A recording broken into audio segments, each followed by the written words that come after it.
So excited to have you, Sneha. I'm really excited to be here. You've been on my list of dream podcast guests since I started Brand Game Strong.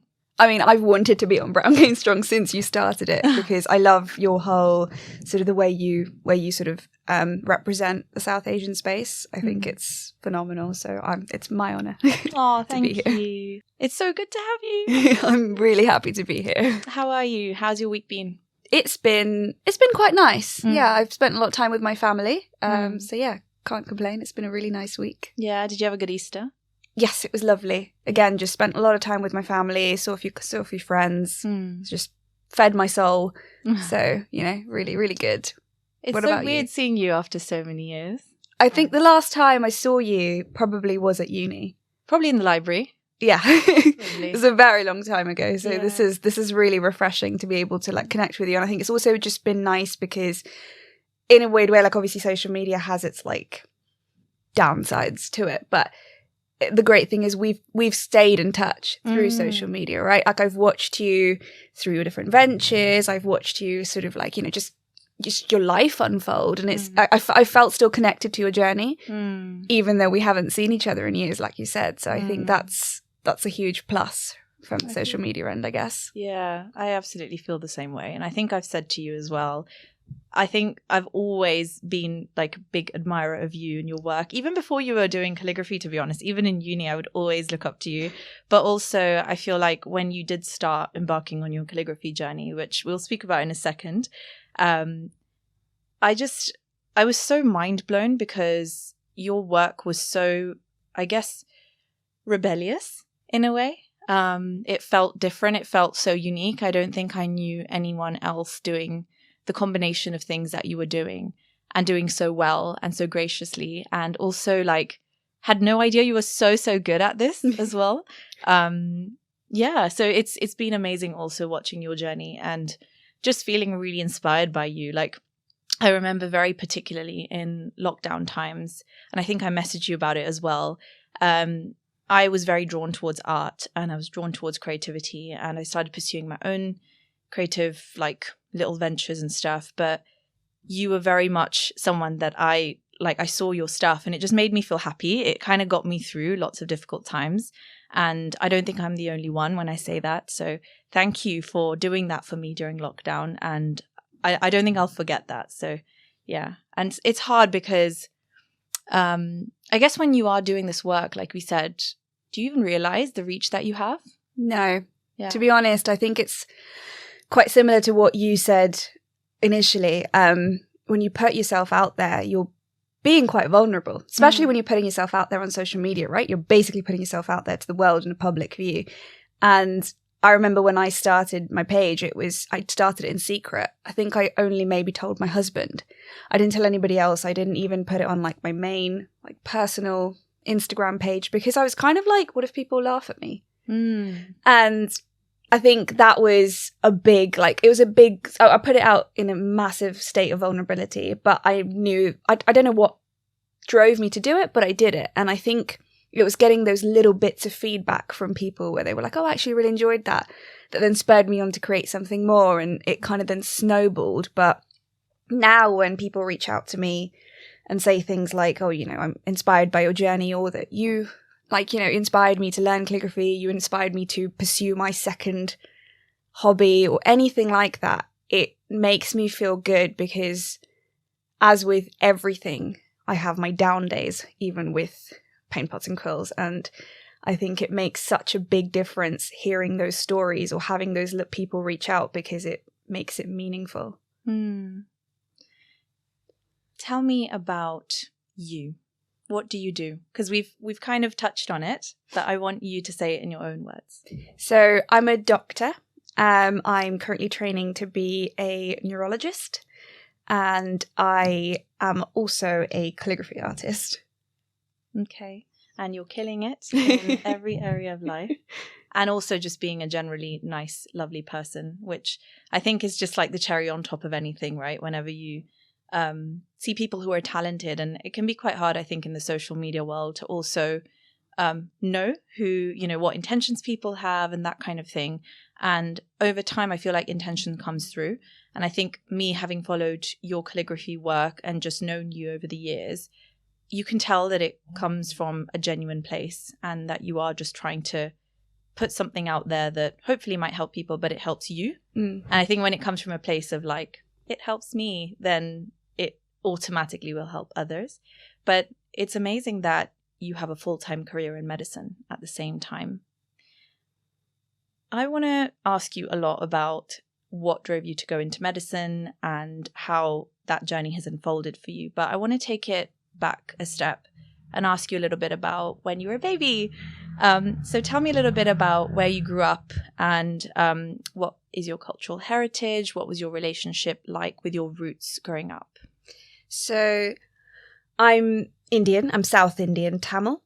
I was born and brought up in Mumbai till the age of 11.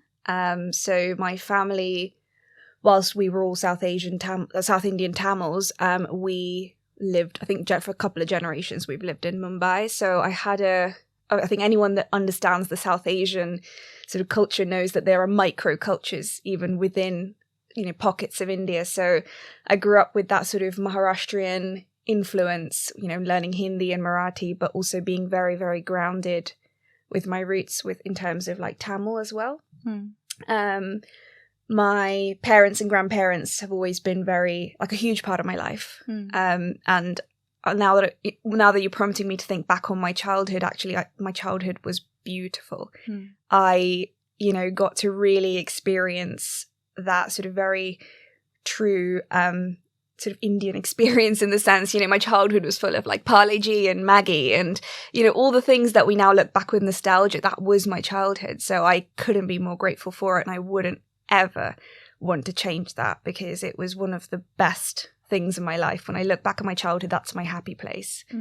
I was also quite close to my great-grandparents, being the oldest grandchild in the family, like the first basically grandchild in the family. So I was also quite close to my great-grandparents for a couple of years and I heard their stories. And, you know, it's all a part of you. And I think that's a really valuable experience that I'm grateful that I got to have. So yeah, that was my childhood. And then I moved here with my parents at the age of 11. And that was a culture shock, a massive culture shock for somebody who has grown up in India and then to move at that age when you're kind of just about sort of finding yourself from like sort of that kid stage to starting to maybe grow up and have a few more sort of, you know, adult experiences in the sense of like friendships. And so I think that was a challenging time for me. How specifically was it a culture shock for you? So I came from India and I had a very strong Indian accent. Kids are mean. I mean, I think just get it just out there because I think at that age as well, they find their voices. And I think not everybody is okay to accept someone that looks or sounds a bit different. Yeah. So I think that was a big thing for me. So coming from India where, you know, being clever meant that you were the most popular kid in class to coming here where actually being clever was not really that, like, it wasn't really considered cool. So I think that was a struggle because I kind of just lost my sense of identity a little bit when I came here. And also obviously the fact that I sounded different meant that I wasn't as easily accepted. But I think in looking back at it, I think it kind of, I always say this, I think at any point when when you're faced with change, especially a change where you have to change within yourself, you need to look at it. You can either change in a negative way or you can change in a positive way. And I think it brought me some great things. So that's how I met one of my long-term best friends, who is still my best friend since the age of 11. And, you know, I wouldn't have found her if it wasn't that I was in a state of adversity and I needed somebody to, you know, have my back, and she did. And that formed for me a lifelong friendship. So yeah, I think that's kind of my journey to coming here. Do you look back at it fondly? Do you look back at it with nostalgia, sadness, grief? I look back at it. So philosophy in life is to never look at anything with regret. Mm. Even my worst experiences have shaped me into the person I am today. And so I don't think I look at anything with anything but sort of like an element of gratitude, to say I'm grateful that happened to me, because actually if I didn't feel bullied, or if I didn't feel X, Y, and Z, I probably wouldn't have tried to adapt.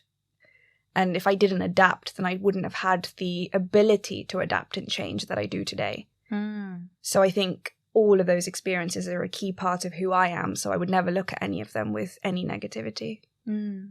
I like that answer. I've really changed the way that I look at my childhood, and I've been called out on it before by my friends, where, you know, I've been told like, oh, you look at things with a lot of negativity. And I think it just comes from also growing up, right? I think in the last 2-3 years, I've looked back and focused more on, like you said, right, on the adaptability aspect of it, on the fact that like those adversities have now led to so much creativity, and it's just come out in like bursts. And I'm sure it's like been similar for you. Yeah, it's I like that you've kind of framed it in a way that it's working for you. And, you know, at the end of the day, like, our story is our story. We can't change it. No. So we can only change the way we look at it and how we feel about it. So you said you grew up in Mumbai. You were very in touch with your roots.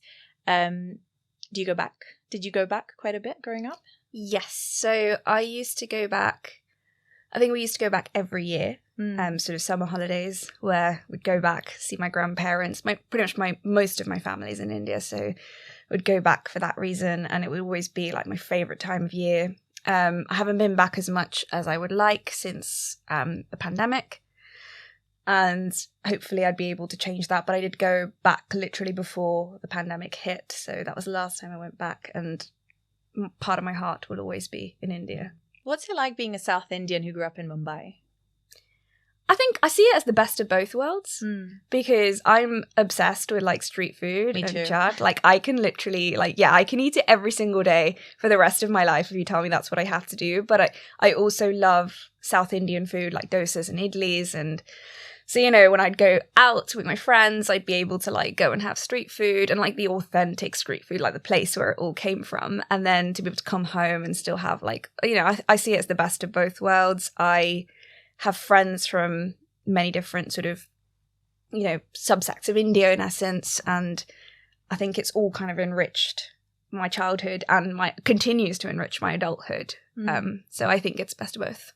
Oh, you're making me salivate now. You also mentioned you were close to your great-grandparents, and you had a lot of elders in your life that you looked up to. What sort of lessons and key things have you picked up from them that you implement in your life? I think it's so my grandmother, and I speak about this a lot on my Instagram page. So my dad's mum is one of my biggest sort of inspiration when it comes to creativity. It was actually from her that she was the one that taught me sort of arts when I was younger. So I'd go to her house and like summer vacations, and she would have a different art form every time. So it'd be like glass painting, flower making, like soap carving, like, you know, you name it, she's done it. And she found so much joy in creating that she instilled that within me from quite a young age. And I still remember when sort of she was going through a difficult time when my grandfather passed away. And again, she turned to her art. She started making things for other people. And I still see her doing that, you know, even today when, you know, her eyes aren't as sharp as they used to be, or her hands tremble. She will still make things and gift it to people because she gets so much joy from just creating and being in that moment, and the joy that it brings other people when they see her art. And I think that is a huge part of the ethos behind sort of my brand. And I've always sort of strived to make it quite a positive, welcoming space where everybody can find their escape. And I think a big part of that is from her, because I see her, you know, she's kind of like leave, you know, no art unconquered kind of attitude. And she's always taught me, if you don't try, you'll never know. So, you know, it doesn't matter if you fail. It doesn't matter if you try something and you're bad at it. What's important is that you tried, because had I not tried, if I didn't walk into that craft shop to say, let me just try calligraphy, I don't think I'd be where I am today in terms of everything that I have in my life. So I think it's that's one of the really big lessons I've learned. And I think also just from my grandparents and my great-grandparents, I've just learned this. I mean, they're just a different generation. They're just a different era. Like, the way they used to do things is so pure that I think it's wonderful to still be able to bring that into our everyday lives. But I think it's just sort of the devotion. I'm struggling to find the right word, but I think it's the sheer devotion that they had for their family. That they would just, like, their family was their everything. Everything they did is some way or another interconnected with something for their family. And I think that is something that I'm grateful to have learned from them and hope to continue sort of bringing into my life. That's so beautiful that there's such a clear story behind all the things that, I guess, pique your interest nowadays. And it was, while you were speaking, it got me reflecting on my relationship with my grandma as well, my dad's mum. And she was an entrepreneur, and she had a period of time where, she was pretty much like running the show in our family business. And this is what I hear. And it kind of makes me wonder, like, is that where that fire came from, that I've got in me to maybe prove myself or make a difference or do something that will be worthwhile. And it's interesting that you mentioned that it was your grandma that encouraged you to take risks, because a big part of the immigrant experience is about being risk averse. Like, for me, it has very much always been like, go for the most stable career choice. Do not color outside the lines too much, because you'll ruffle too many feathers, and we anyways don't have as many opportunities as it is. So we need to work with what we've got. There was a lot of like, work with what you've got, be grateful for what you've got, and just run with it. Don't complain. And I think it wasn't explicitly said, but I think it was the value system with which I was brought up in my little immigrant household. Yet I think going back home, visiting grandparents, it's such a different narrative. And I don't know, it was just really interesting hearing that contrast between the generations and the kind of influence that the different generations have had on us. And I really wonder whether there was a combination of that, which is what led you to pursue medicine as well as pursuing calligraphy, both hand in hand. So maybe we can take it now to what actually drove you into going into medicine. What was that point where you decided that is the career that you wanted to choose for yourself? So I think the answer to this is kind of a little bit boring, in the sense that I think I was always inclined towards sciences. I always enjoyed biology. I always enjoyed chemistry. I think it was something that felt like a natural fit to me. I think my parents were pretty supportive in the sense, like, I don't think maybe because I was naturally inclined that way, we never really had that conversation that you have to be a doctor or an engineer. But to be honest, I don't think they would have been unsupportive even if I chose something outside of that standard bracket of things, as you mentioned, that, Asian households tend to push us towards. But I was always inclined that way. I've always wanted to do medicine. And my journey into medicine wasn't completely straightforward. I had to take a year out to get into medicine. And I think in that year, I realized even more, this is absolutely, I can't see myself doing anything else. I couldn't even imagine applying to something else to consider it, because this is where I always knew I wanted to be. I think it's one of the most fulfilling careers, especially if you're inclined that way. I think it's wonderful. And the way I see it is that you have one life. You have this one, even if you believe in sort of, life after death and things like that, but this is one reality you get to live in, this exact sort of, combination of things. And I think you've just got to be the best version of yourself. And like you said, do whatever you can to make a difference. And for me, because I knew I always liked science, I always liked biology, I was interested in medicine, I felt it felt like a natural fit for me to go into that, to then that would be my make a difference, in essence. You mentioned that it was a bit of a tumultuous journey? What happened in that year? So I think it was basically that one of my exams was marked wrongly, so I had to take a year out to reapply. In a way, it worked out better for me because I ended up going to a completely different university, one that I initially didn't think I was good enough to go to, in essence. So yeah, that worked out somehow better than my initial choice.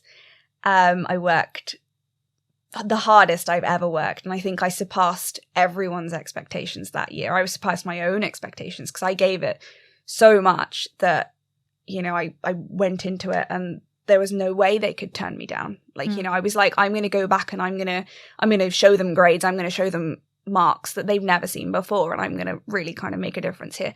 So that's how my journey into medicine came about. And I think I always believe this. I think these things happen for the best. I think that was how my journey was supposed to be. I think it reinforced within me that this is what I wanted to do.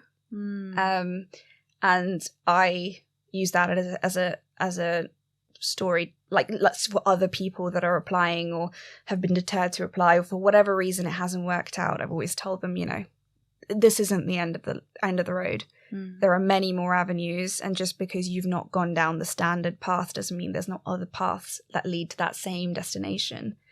And, you know, I think I remember when I came into uni, I still felt inadequate because I was like aware that I obviously had to take a year out to come into it. And, you know, I think that feeling never fully went away until I graduated, and I graduated with a distinction in medicine and surgery, because I was like, I'm not going to leave this process without making myself feel like I'm worthy of this. So I think my life's always been that way. I always joke about it with my mum, but I think I flourish in the face of adversity. Like, I think if I'm challenged with something, I tend to try and rise higher, because, well, what else can you do? You can be beaten by it or you can beat it. So I have a lot of parallels in my story, I guess, compared to like what you've just mentioned as well. And I was just thinking about it all. And actually very recently I've started joining the dots back. And you know how they say, like, when you join the dots, it all starts to make sense. And I know it sounds so cliche, but genuinely the years that I've found the hardest, and I've had setbacks too in my, you know, education as well as in my career. Perceived setbacks, because society likes to remind us that if we're not, you know, shooting ahead for every next promotion and every like distinction and like top grades, then we are failing, which is absolutely not true. But those have been the years that have actually shaped me in many ways to become the person that I am, the curious person that I am, maybe forced me to pursue other avenues just to feel like adequate, like you said. And I think that just, it's like this messy, beautiful, like mixture, isn't it, of the person that we become, from the successes as well as the setbacks. And it's, I don't know, I wouldn't have it any other way. No, I couldn't agree more. And we went to the same uni, so yes. We also wouldn't have met. But yeah, I completely feel you. I think everybody who went to that university particularly probably has similar stories. Yeah, that's really interesting that you said also that medicine was something that you were naturally drawn to. It's quite different to what you hear often about people who almost get like coaxed into medicine, or, you know, they're brought up thinking that's the only career choice. It's really amazing to hear that it was a very conscious decision for you, and that you had the ability to make that choice for yourself, and that you've stuck it out this many years. Have you ever had moments where you've questioned your choice or wanted to change your path? No, I don't think so. I mean, like with every job, I have my bad days. Like, you know, it's natural. But I don't think I've ever questioned it. I think it's sort of like a part of me. I find so much joy, so much gratification, so much sort of, like, I take away so much from my day job, from experiences, from interactions with my patients, that I don't think anything is more fulfilling than being able to come home and feel like I've made a difference to somebody. Somebody's life, somebody's future, somebody's, you know, like, because I think it is a huge place of privilege to be a doctor, because people tell you their deepest secrets. People tell me secrets that they don't tell their spouses. And they trust you so much, a complete stranger, and they trust you so much with these secrets. And they trust that you will, with them, make the right decision for them. And I think that is a huge place of privilege. And I think it's an honor to be in that position. And so I don't think I'll ever sort of take that lightly. Obviously, there have been days where I felt burnt out, but I think that's more the system than the job. And yeah, I've considered sort of ways of, you know, moving forward and like adapting my lifestyle outside of work, or my coping strategies outside of work, to be able to better support myself. But I don't think till now I've had a day where I've regretted or felt any differently about my job.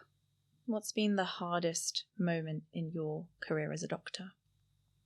I think the pandemic, and I think most people would say that, was very hard, in the sense that we were obviously giving our 110%. You know, we were working crazy hours because of the clinical demand, and we were really sort of like pushing ourselves physically, emotionally, and people were still dying. You know, like, because it was just, it hit us in such sort of magnitude in that moment that there was nothing we could do to like, and I think that was hard, because it felt like you were pushing yourself beyond where you knew your limit lay, because you wanted to like just do everything you could to help everyone, and you'd still have to deal with, you know, situations that weren't going the way you'd want them to. And I think emotionally that was hard. And I think I remember coming home and I would cry about some of my patients, because it would break my heart that, you know, you come back and you think, why that person? Like, you know, I wish there was anything that could have been done. We could have saved them. But like, there's nothing, it's just the reality of the job we do. And, yeah. And I think in the pandemic in particular, because it was so concentrated, like the general doctor experience was so concentrated, and you didn't have anything outside of, you know, that was kind of it, right? Like, we were going to work, coming home, and we weren't socializing with anybody. We couldn't see our family. We couldn't see our friends. So you kind of became isolated. Those experiences were everything. And I think in a way it made us so close with our colleagues. So the doctors I worked with around the pandemic have become some of my closest friends. They came to our wedding, like, you know, because we lived through those experiences together. You know, we cheered our wins when we were able to, you know, get a patient better and discharge them from hospital. And we grieved together. And I think that was easily the hardest part of being of my career, to be honest. And it's experiences like these where you find true connection with people who are in it with you, right? Yeah. It's like an experience that nobody else can understand, that it's like unspoken. Yeah. You just know. I have so much love for the doctors, nurses, the ward staff, the porters, like everybody, because we were all, I think there was this huge sense of camaraderie where we were like, we're doing this together. Like, you know, it was kind of like us versus the enemy, which was obviously the virus. And there was that sense of camaraderie that I think sort of almost carried us through that time. But yeah, that was easily the hardest. Do you think that period of time, having to work as a doctor and, you know, being the superhero that you were, has that changed you as a doctor now? I think it made me realize that I needed my calligraphy. I think that was the big revelation. I think up until that point, I was doing it. It was kind of like a side hustle, like a bit of a hobby. Like, it wasn't really, I didn't really realize how much I needed it in my life until the pandemic. And I obviously started recording videos and teaching people calligraphy in my spare time while still working full time during the pandemic, because I wanted to find a way to help people stay at home. I wanted to help people find a mindful moment within their home. I wanted them to focus on something else rather than everything else that was happening in the world at the time. And I think that drove me to continue doing that outside. And I realized actually my calligraphy is like exercise for my mind. It is my meditation. It is what I need outside of work. Like, it's as much as I need to like drink water to stay hydrated, I need to do this because this is what allows my mind to escape. And I could feel, I think, because the first couple of weeks I didn't even think about my calligraphy. Like, I was just, we were obviously hit so hard. We were just like, we just need to all hands on deck, get through this, try and figure out what to do. And those first few weeks were really hard until I rediscovered wanting to do it. And I think that's what the pandemic really changed within me, is that I now know that this is not just something I'm doing for the sake of content. This is not something I'm doing for the sake of money. Like, I'm not doing it for any of that. I'm doing it because I need this. And yeah, I think that's what changed for me. That segues nicely into our next section, which is, how did you get into calligraphy?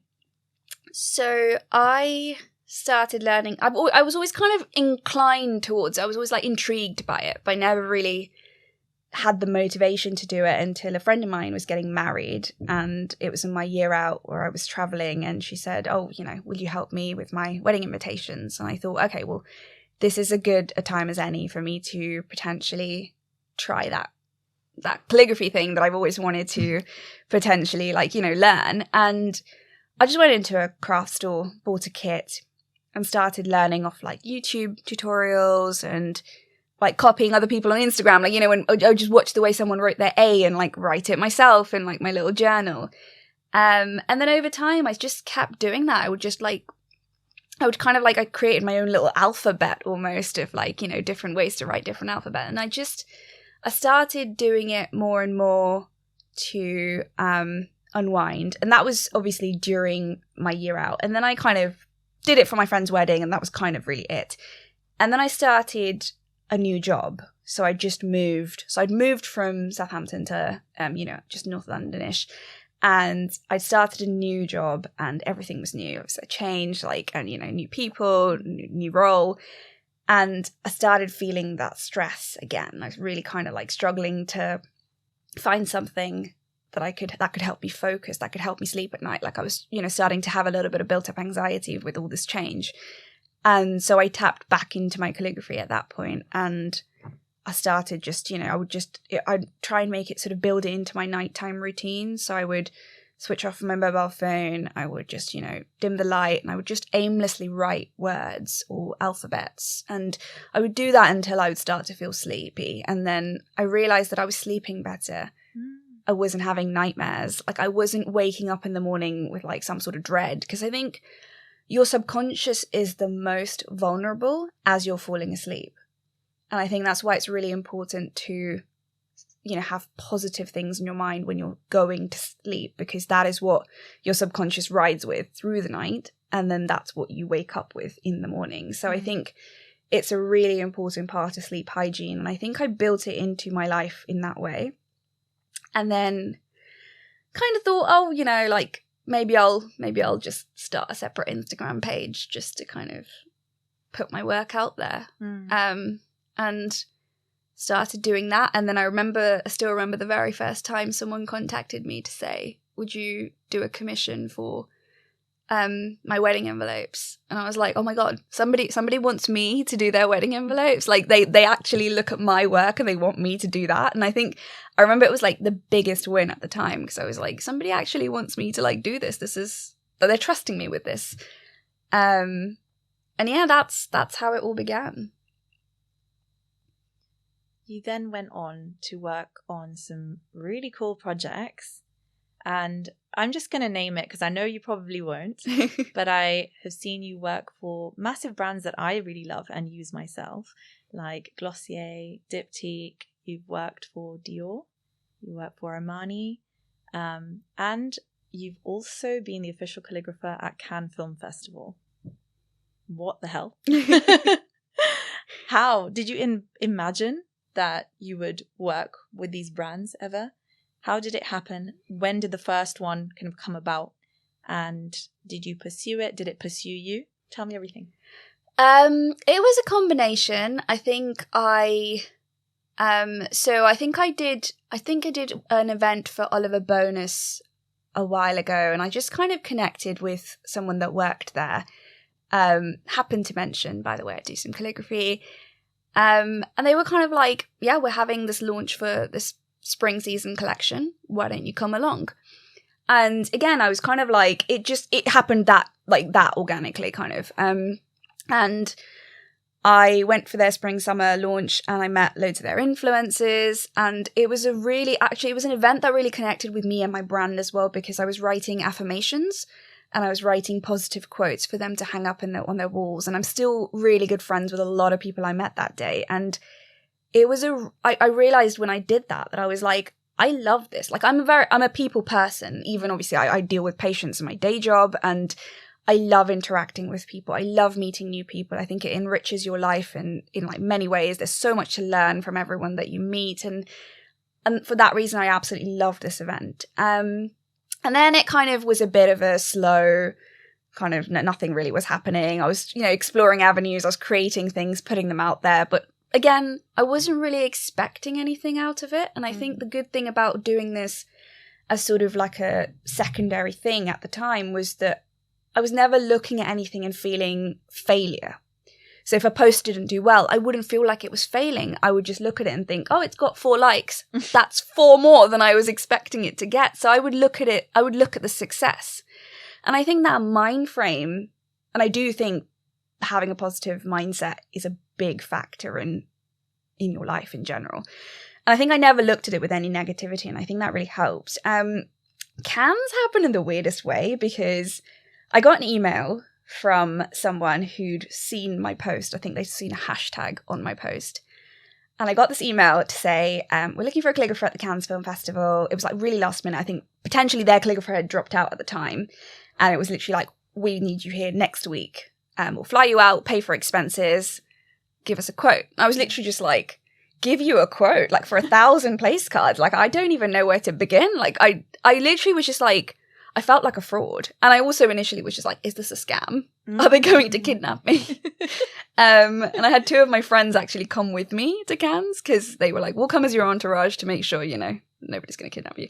No, so I was in such a state of disbelief. I was like, there's no way this is genuinely happening. And I got back to them and I was like, yes, like I'd love to do it. This is an example of my work. Like, I resent it to them to be like, are you sure you want me to do this? And they were like, yeah, no, your work's great. Like, yeah, we'd love to have you come on over. And I did some some swaps with some colleagues who were really lovely. And thankfully I was able to take sort of annual leave at kind of fairly last minute and flew out there.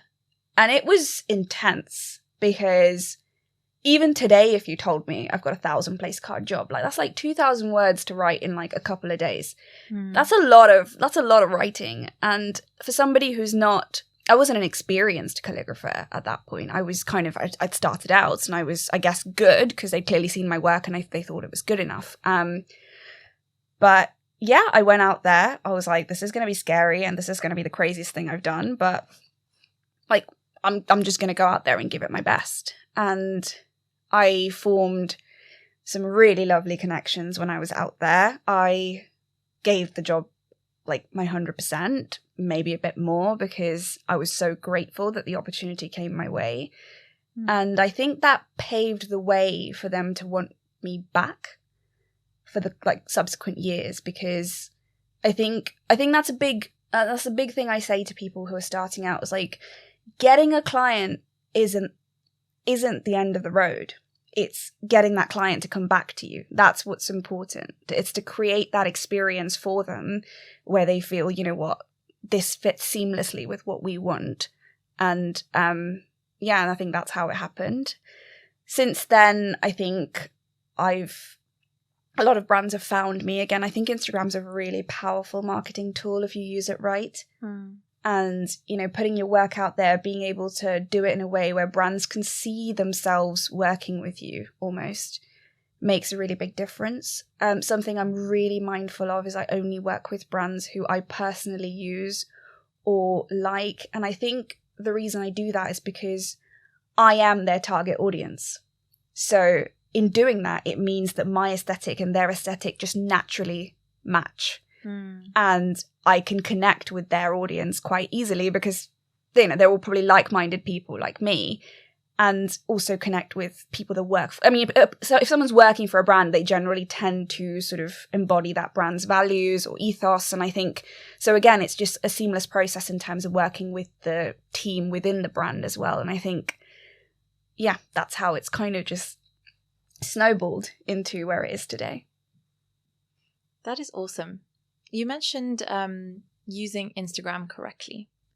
How does one use Instagram correctly? It's so overwhelming. I don't know how to use mine correctly. So I don't think there's like the right or wrong way to use it. But what I mean is that to not be put off by the algorithm. Even today, I'll put out content and some of it will absolutely tank and some of it will do really well. But I think what's really important is not let that dissuade you from continuing to do that. When I was found for Cannes via Instagram, I had like 100 followers. I think I had like practically no reach. Yeah. And yet somehow someone that was looking for calligraphy stumbled upon my post.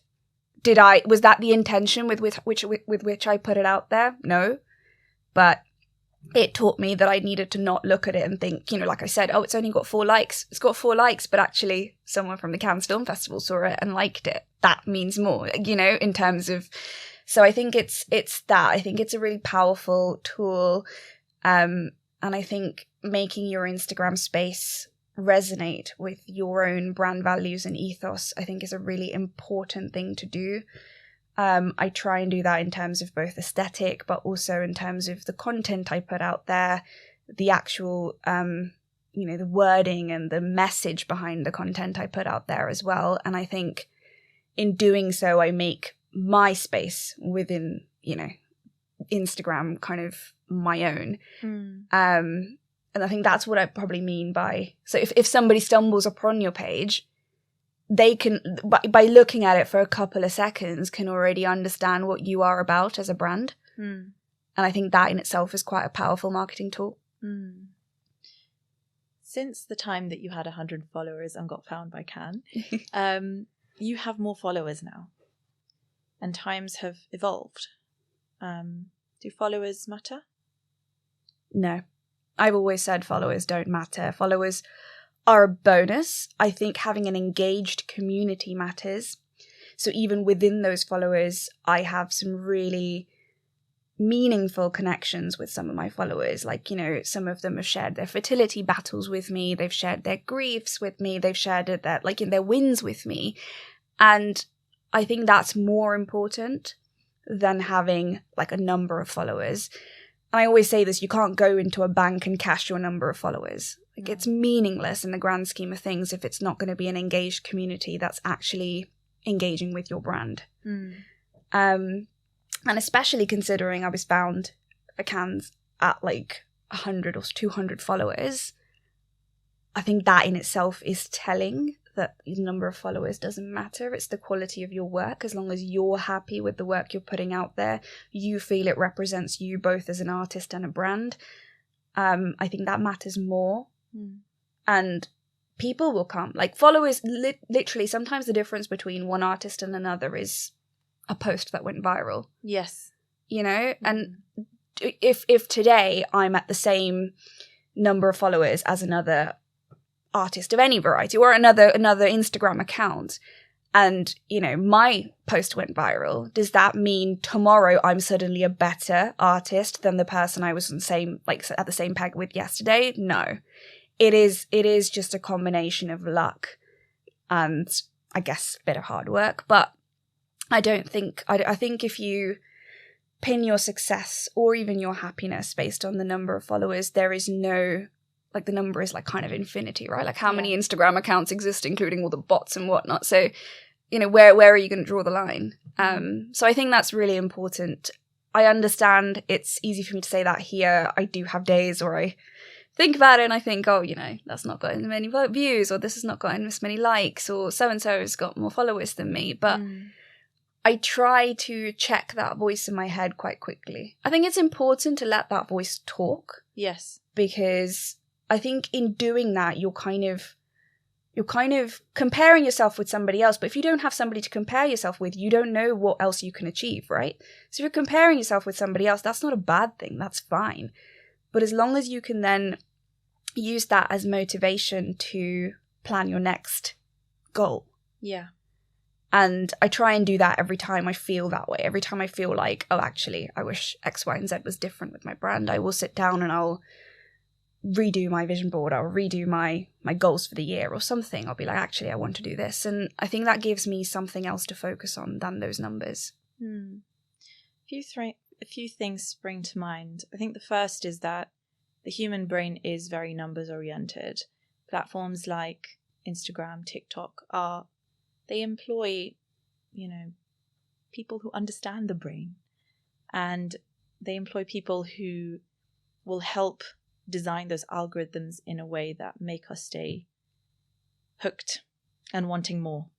And I think what you said was actually really true, and I think quite important to also highlight, which was it's okay to feel a certain type of way about it for a little while, as long as you're letting yourself sort of come back to center at some point. And I've bashed myself for looking at other accounts or people who do similar things to me and feeling jealous and feeling like, and then you kind of also sometimes go into this like hyper aware mode of like, oh, but that's not even that good, and like I'm doing well, blah blah blah. And I think sometimes the worst side of humanity does come out in these things. Yep. But equally, I think over time this was years ago, by the way, when I actually started like quite new. Now it's reached a point where, and I think we've all started to understand how this whole social media thing works a little bit, how to set our little boundaries, and that time that it takes me from feeling negatively about something to feeling fine about it is a lot shorter now, which is awesome, because I think if it weren't for that, I wouldn't even be here doing this, because I'd be too in my feels. I'd be too caught up looking at what other people are doing.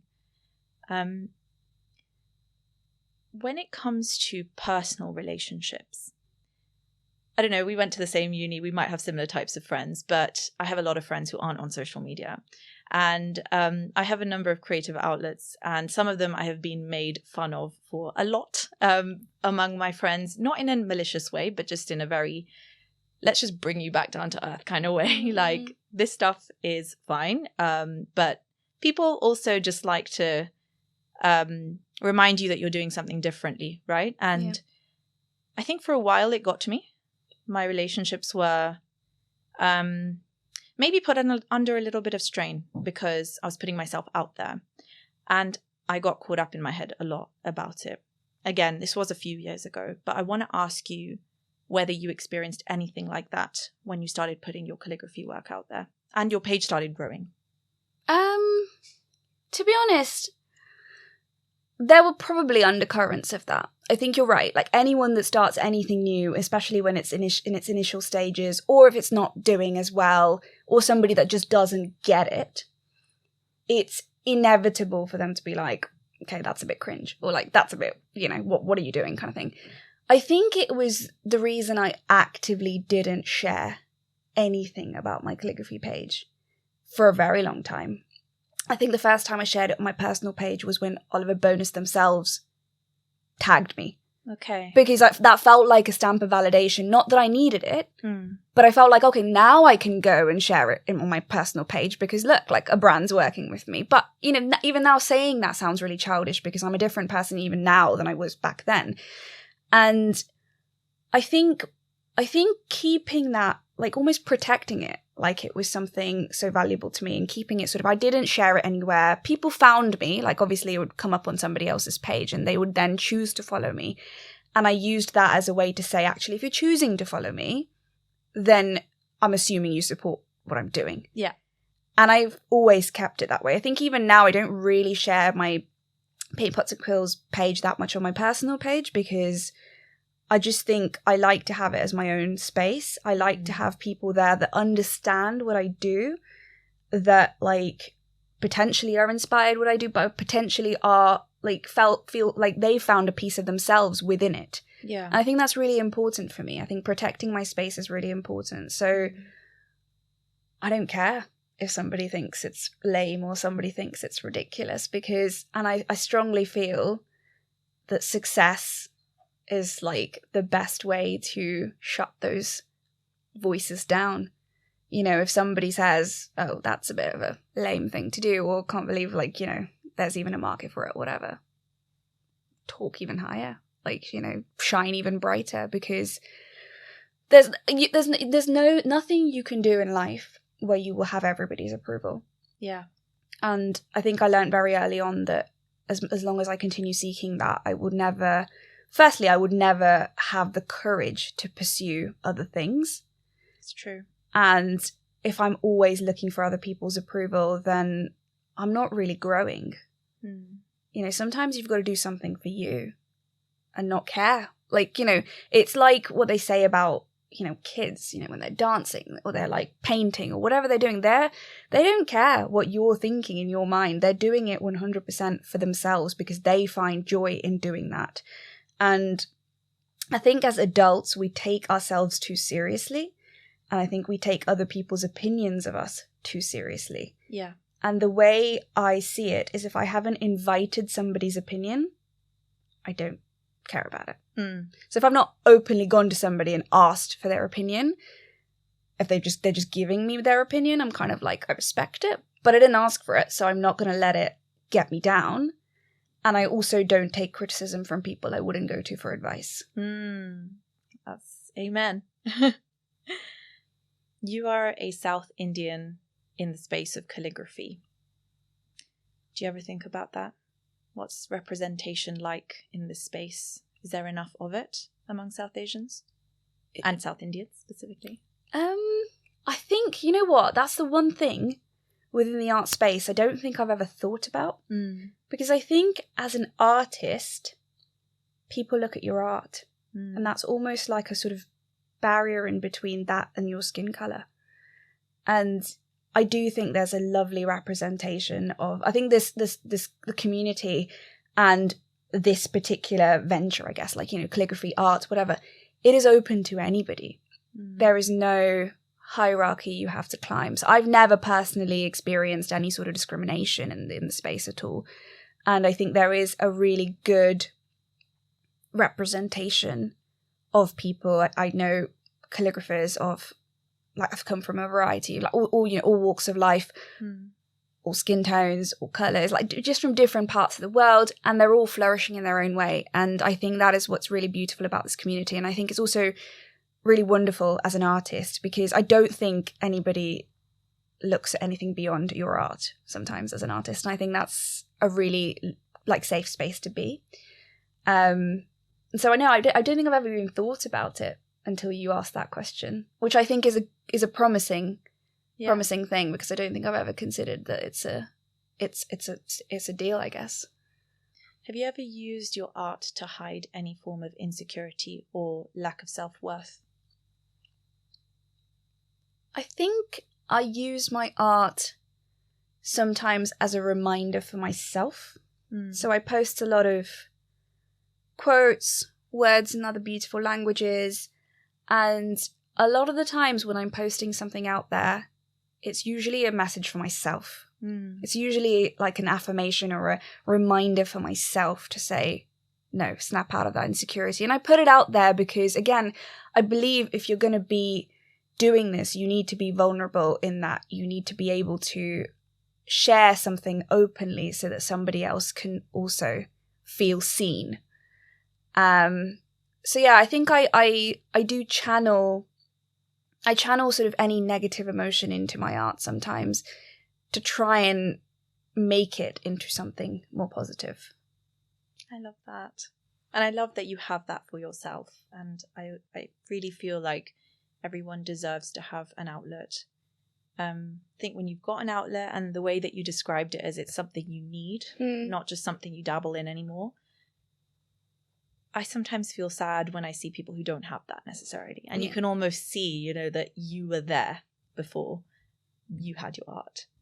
I feel a similar way. I have that in dance. And despite like the many creative outlets that I have dabbled in, I think it's always dance that I come back to as something that, slightly differently to you, I've not wanted to pursue in a commercial or career type of way. Yeah. And I've come to that conclusion more recently, but I need it. If I don't do it for like a week or 2 weeks, I feel it. It's in my mood. It's in my body. My cells are like tightening up. My brain's all fuzzy. And then I'm like, it's because I haven't danced. I've not done a class. And it's not even the class. Sometimes it's just movement. I just put on music and I dance in front of the camera, or not in front of the camera, in front of the mirror rather. And then suddenly it's like everything's fine again. So it was really interesting hearing you speak about it, the way that I, you know, see dance in my life. And it is the creative things, isn't it? Interestingly, because we're told not to pursue, or I think stereotypically told not to pursue entire careers in art. Have you ever considered going full-time as a calligrapher? I mean, the thoughts crossed my mind, but it's very quickly shut down because I think the reason this works in the way that it does is because both of these things in my life offset each other. So I have my day job, which I love, and I don't think anything gives me greater happiness than what I do every single day as a doctor. And I don't think I could ever step away from that, because I would feel like I've spent all these years training. I've got these skills to be able to help someone. So I would always almost feel guilty if I stepped away from that, to say, well, I'm no longer using these skills that I have to help somebody. I'm taking one person away from this, you know, space that clearly needs more people to be in that area.